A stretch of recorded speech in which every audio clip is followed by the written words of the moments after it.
Все пак да не излезна толкова лош. Затова искам да им обясня и за другата монета, за тия паралиите. Как, нали, накратко пак, за какво става на въпрос, как се живеят, какво правят, какво струват, как им е изграден горе-долу живота и за какво става на въпрос. Защото аз показах в предишно клипче как живеят бедните в България и това си е реалната действителност. И сега се види тия богатите как живеят. Защото това си е актуална информация и до ден днешен. И се знае, че е така. Богатите, ето, първото, големи къщи, колкото се може. Те повечето където са, избягват да живеят в апартаменти. Или ако е апартамент, трябва да е 2 пъти по-голям от къща, за да могат да си се ширят. Но повечето, къщичката някъде около София или в някои градове, задължително къща да им е широко, всичко да им е окей, не по панелките да се свовират там като мишки в един двустаен, тристаен да се бутат, няма такива работи. Апартаментите големи, колкото къщи или къща. Това е задължително. Колата задължително на години. Колкото по-нова, толкова по-добре. Той тая година е взел 2-3 проекта, да си е купил да речеме този джип. Другата година, като вземе още 2-3 проекта, си вземе по-новия модел на същия, да речеме. Схемата при тях е такава. Какво мислиш?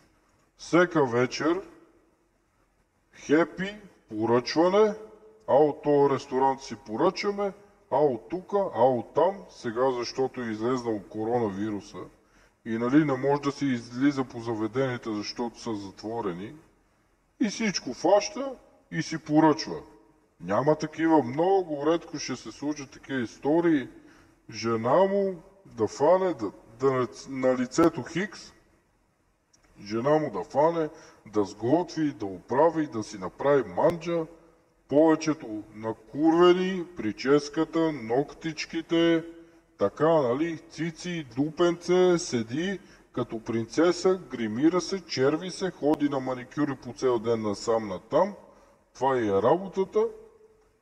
И жена да си ебе майката. Мечта. Всички до 9-то коляно, куцо, кьорово сакато, майка, баща, коте, мъче, пиле, всичките задължително трябва да имат айфони. При тях това си е закон. Значи толкова нема айфон, все едно нема телефон. Той другите андроидите не ги признава. Въпреки, че те не знаят, че андроидът е базиран на Linux, може да си го рутнеш и да си правиш чудеса с него, но то капацитета им е, щом е iPhone, нали, това е марка, айде iPhone ще е. Но пак говорим, кой колко е къл има в главата. Другото, което е, ето тук, американското в София, децата учат, то се знае, че от децата и чеп за зеле не става. Чеп за зеле. Като го попиташ, примерно елементарно нещо, смени примерно една кружка, направи това, онова, смени си да речеме контакт. Ако му се спука гумата на колата, той няма или тя.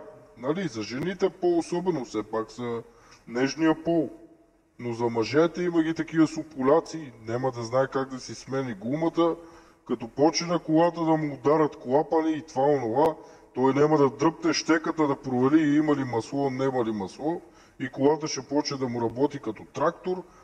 Техните си го знаят, че чеп за зелене става от него и си викат, айде там в американското задължително всичките частни училища. Трябва да учи в частно училище, защото те са капацитети да си ебе майката, ама частно, нали? Те ще го бутат. Както казах, чеп за зелене става от тех, ама ще го бутат. Друг е вече въпроса, нали? Пращат си ги да ходят на пияна, на танци, на плуване, на всеки такива неща. Но пак тия хора капацитета е зирал относно темата как да си отгледат децата. Тия другите къде са, то се знае за тех. Те поради ред причини викат, децата няма да са в България, ще стане някоя беда, аре да ги пратиме в чужбина, отидоха в чужбина. Половината на другите учат тук, другата половина учат в чужбина. То един дол дренки, все едно един кур ги е правил всичките. Няма никаква разлика. И оттам като почнеш и те, децата им, защото аз съм се мешал и съм ги видел за какво стана въпрос. Ужас, направо си в потрес. И като почват да излизат по заведенията, пият като смокове, всичките. Учат в американското, уж да се държи правилно, да има етикет, да има отношение към хората, някакви удари две уискита, дига ръцете и вика: света е мой, бе! Бе, дръжте се, бе! Това ще го такова, детето ти ходи на частно училище и се държи като пълен каруцар. Има ги и такива, 95%. Какво мислиш? Като се умеше с някаква компания, с пропадняци и отайници, какво викаш? Там, където компанията му е, и те почват да го промиват и да ти ебем и американското, и френското, и италянското, и така нататък. То просто това е реалността. И родителите си викат: те ходят, учат децата там. От децата чеп за зелен не става. Само ударат уиските, това онова. Техните, ако не ги бутат, ще станат просеци. Ще им вземат и кътните зъби. И това им е положението. Вече като завършат това училище или някое пак задължително, пак казвам частно, айде, в Америка или някъде другаде да си доизбута там, да си вземе висшето, оттам като вземе висшето идва тука, по министерства, по фирми на приятели, да държи еди кой си хотел да е шеф. Той не е тръгнал от ниското, за да види какво е и за да знае как да стане човек. И те го слагат директно шеф и той почва да ръкомаха, да се разполага се едно, че е големия тарикат, прости нагадулки. Това е другия въпрос. И вече, както го казах, барове, дискотеки, шмъркат. Тия къде са с парите, 95% от децата им друсат и шмъркат като побъркане. Защото мама и тати вадат, шарат, компанията е гнусна и гнила всеки път, в 99% е гнусна и гнила, и ти ако нямаш акъл главата да се сетиш какво правиш, ще станеш по-зле и от тех. Кел файда, че вашите имат пари и те бутат в американското, като чеп за зелен не мога да става от тебе. Сещаш ли се? И това е съдбата. Така. Въртат до 30, 40, колко могат техните бутат. Възрастта не е фактор. И до 50 години ще го бутат. Дали ще е мъжко, дали ще е женско, бутат си ебало мамата, те чеп за зелен става от половината. Както и да е. Като няма какво да правят, така. Дали ще е дрехи, дали ще е телефони, дали ще е всеки такива неща. И почват. Искам това, айде. Цак, цак, цак, почват товарят на картата на мама и на тати, що не са се потрудили сами да си изкарат парите, да се мъчат като кучета, да видят какво е, да видят как се изкарват пари и за какво стана въпрос. И тогава ще пеят друга песен. Защото ги имаше и такива доста.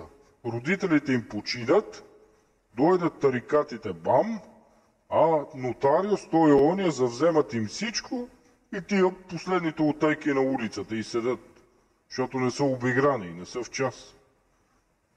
И да ме фанат за кура. Нали, извинявам се за израза. Не трябваше така, ама все пак. И това е реалността. Хепи-мепи, жената се курви, айфони на всичките, скъпата кола, ние сме the best of the best, проститутки и това е живота. Да,